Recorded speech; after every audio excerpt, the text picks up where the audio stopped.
Obviously a tough one to swallow. Had a chance to be a pretty special night, and just really appreciate the stadium tonight, the students showing up, and the way they support our program, and the fans. I mean, Daddy Ficklin Stadium was rocking in the fourth quarter, and our kids gave us a chance to knock off a nationally ranked opponent, and we just couldn't get that score we needed there at the end. And hats off to them. I mean, they're 8-1 and undefeated in conference play, and they find a way to win.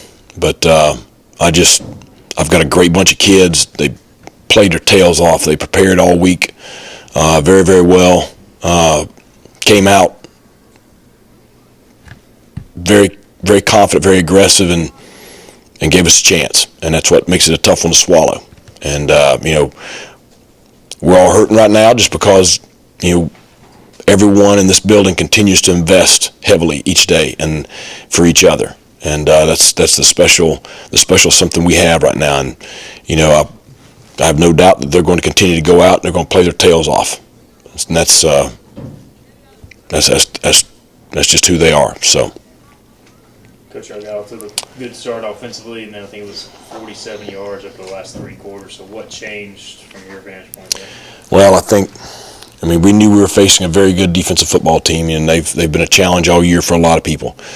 But we just never could get consistency going, with drives, and couldn't generate really a big play in the second half. We had a couple of big plays on the opening drives of the ball game that gave us the lead, and we just couldn't find those in the second half. We had a couple opportunities, just for whatever reason we couldn't break that run when we had a chance. We couldn't make that big play down the field when we had a chance, and we'll look at it tomorrow and see where they're at, but you only get so many opportunities against a team like that.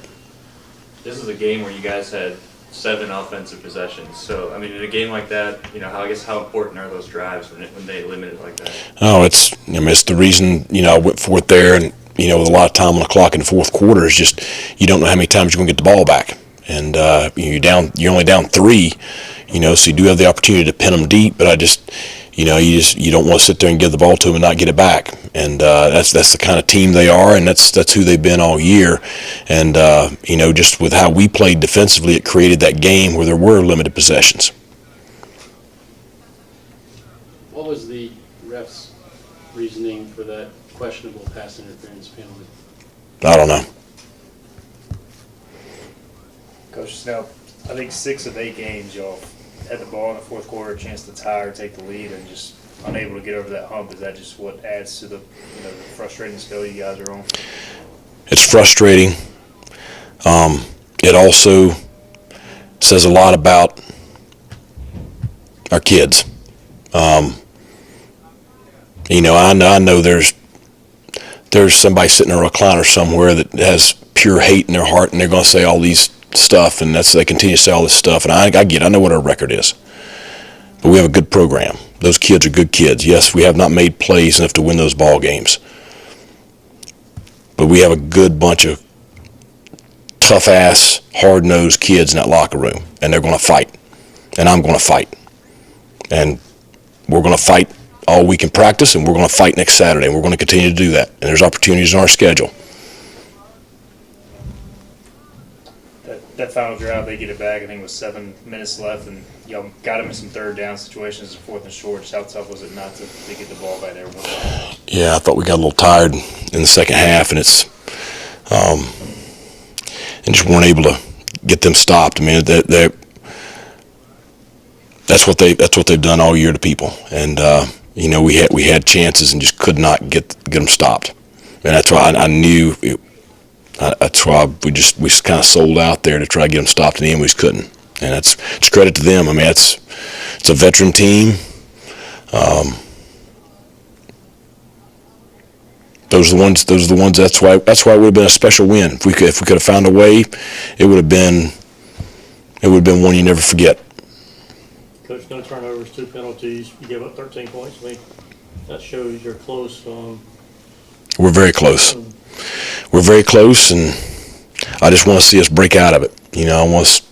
You were hoping to see us kind of explode. You know, we've seen that in the past. You know, when we were, you know, getting it going the first time, and you know, you kind of had that explosion, you know, towards the end of the year during the pandemic, and it carried over into the next, you know, couple of seasons, and we're close. The kids know we're close. They know it. You guys had a couple chances at creating some turnovers on defense. I know BJ tipped a couple balls in your end zone. Siobhan had one in his hands too. I mean, I guess what do you like about the way that those guys played today?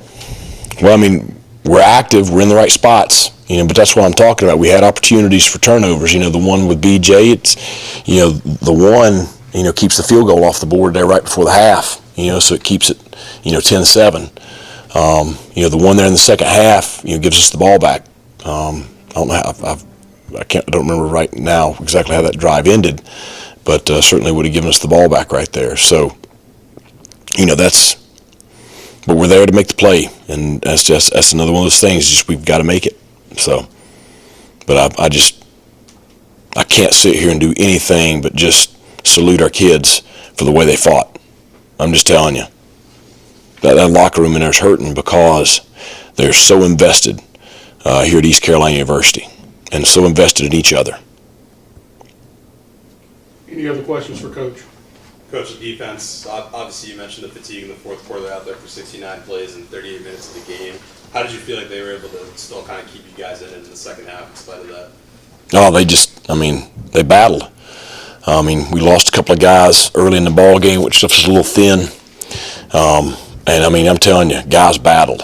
And, you know, you guys, all you see is the stuff on game day, but you should see the way they prepare. You know, they're sitting there last night in our meetings, this morning in our meetings, and you know, with the picture pages and stuff. And I mean, they can tell you what's coming as soon as they see a formation, or as soon as they see a certain alignment, you know, or an offensive lineman, you know, just a certain kind of they'll tell you what's coming. They study it, and they're so prepared, and they give you a chance because they go out there, they're communicating at a very high level, and they give you a chance because of the preparation that they're putting in throughout the week. It's really impressive. I mean, it's very impressive to watch. I just want them to have the success and the rewards as a result of it. Just curious, did you talk to Willie pregame at all about kind of what y'all are going through this year and how it maybe compares to what they went through a couple of years ago, and kind of say anything to that? A little bit. I mean, he's always very respectful of our program. I mean, he appreciates the toughness because that's how his teams are. But you know, I'm sure we'll catch up after the season. But I know that, you know, everybody left them for dead a couple of years ago, and they've come out of it pretty good. So that's why I say we're not that far off. One more question, if there's any. Okay, thank you, Coach. Thanks a lot.